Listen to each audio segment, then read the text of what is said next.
The story of Job is one of the deepest books in the Bible, full of meaning for suffering, faith, and God's sovereignty. Let me walk you through the real meaning of Job. Job was a righteous man, blessed with wealth, health, and family.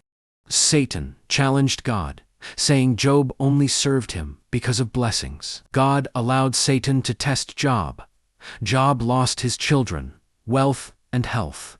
Job's friends argued he must have sinned, but Job insisted on his innocence. Job cried out to God in deep pain, demanding answers. At the end, God spoke, showing Job his greatness and wisdom. Job humbled himself, and God restored him with even greater blessings. The real meaning of Job's suffering is not always punishment for sin. Job was righteous, yet he suffered greatly. This teaches us that suffering is not always because of personal sin. Sometimes it's a test, or part of God's greater plan. Human wisdom is limited. Job's friends thought they knew why he was suffering, but they were wrong. We cannot always understand God's ways, because His wisdom is beyond ours. Where were you when I laid the foundations of the earth?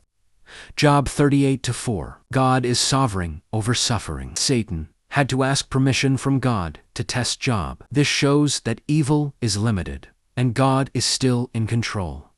Even when life feels chaotic, faith in suffering honors God. Job didn't understand why he suffered, but he held on to God. His famous words, "Though he slay me, yet will I hope in him." Job 13:15. True faith is not loving God for his gifts, but for who he is. God restores and redeems. Job's story ends with restoration. God gave him back double what he lost. This points to the hope that even if suffering is heavy now, the real meaning of Job is that suffering is not meaningless.